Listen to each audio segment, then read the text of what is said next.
Have you ever noticed how exhausted you feel at the end of a day, even when you haven't done much physical work?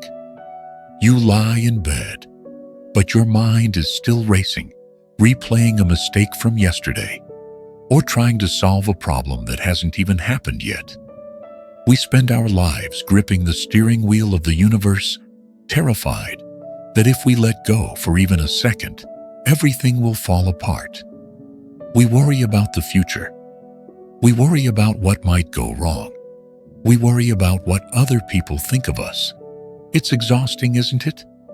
What if the secret to your strength isn't in how tightly you hold on, but in how gently you let go? This is the story of Thomas, a man who believed he was responsible for everything, until he learned the weight of a single glass of water.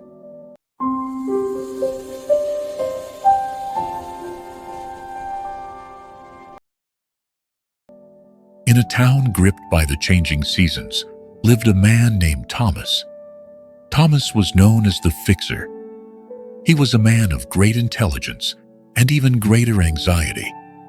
Thomas believed that if he didn't oversee every detail of his life and the lives of those he cared about, something terrible would happen. Every morning, Thomas woke up with a knot in his stomach. He worried if the rain would ruin his harvest. He worried if the bridge in town was strong enough for the winter. He spent hours analyzing his past conversations, wondering if he had said the wrong thing, and days rehearsing future ones that might never happen.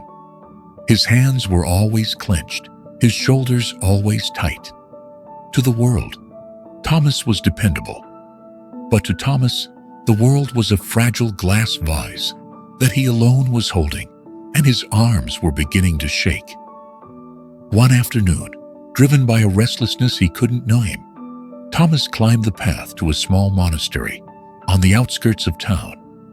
There sat an old monk, resting by a stone well. "Father," Thomas said, sitting beside him, "I am tired. I do everything right. I plan, I prepare, I protect. But the more I try to keep things under control, the more they seem to slip through my fingers.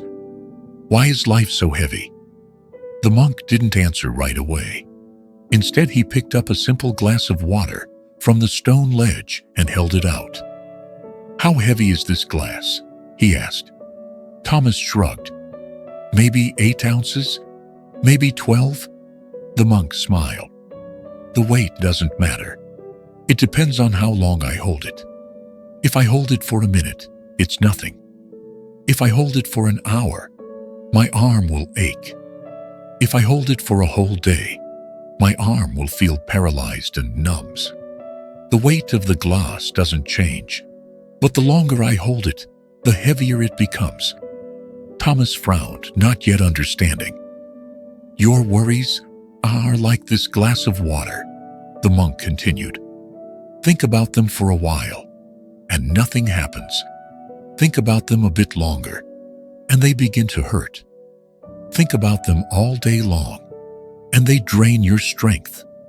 You aren't tired because of your work, Thomas. You are tired because you refuse to put the glass down." Thomas looked at his clenched fists. "But if I put the glass down, what if it spills? What if I lose control of the things that matter?" The monk pointed to a nearby oak tree.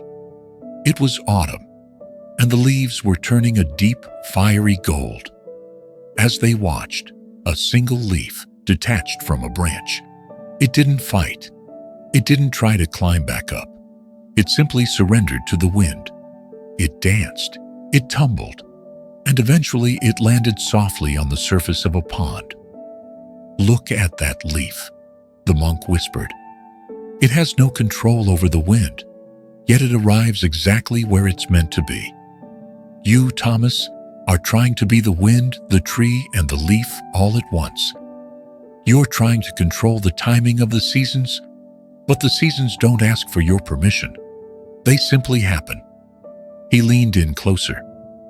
"Faith is not the belief that you can control the storm. Faith is trusting that you'll be okay, even when the storm comes." Thomas was quiet. You can control your effort, the monk said. Not the outcome. You can choose your words, but not how others hear them. You can prepare, but the future will still be the future. Hold what is yours, he said gently, and release what never was. Thomas left the monastery that day, unchanged on the surface, but something had shifted inside. He didn't change overnight. The habit of gripping was deep. But whenever he felt that familiar knot of anxiety, he would visualize that glass of water. He would ask himself, is this something I can act on, or something I need to release? He realized that he could control his effort, but not the outcome. He could control his words, but not how others received them. He could control his preparation, but not the future. Slowly, his shoulders began to drop. He started to notice the beauty of the rain, instead of just worrying about the harvest. He found that when he stopped trying to fix everyone else, he actually had the energy to love them. He learned that an open hand can receive much more than a clenched fist ever could. He wasn't the fixer anymore. He was simply Thomas, and for the first time in his life, he was at peace. So let me ask you, what are you holding today that was never yours to carry? A past mistake, someone else's expectations, a future you can't control. Your energy is precious. Do your part, give your best, and then put the glass down.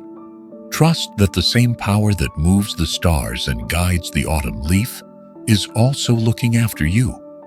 If this story helped you breathe a little easier today, it was meant for you. We are building a community of people who are learning to let go and live with purpose. If you want to join us on this journey, hit the subscribe button and turn on the bell. Before you go, leave a comment with the word release. If you are committing to letting go of one thing you cannot control today, let it be the start of your breakthrough. Stay well, stay purposeful, and remember, your strength is in your peace. I'll see you in the next story.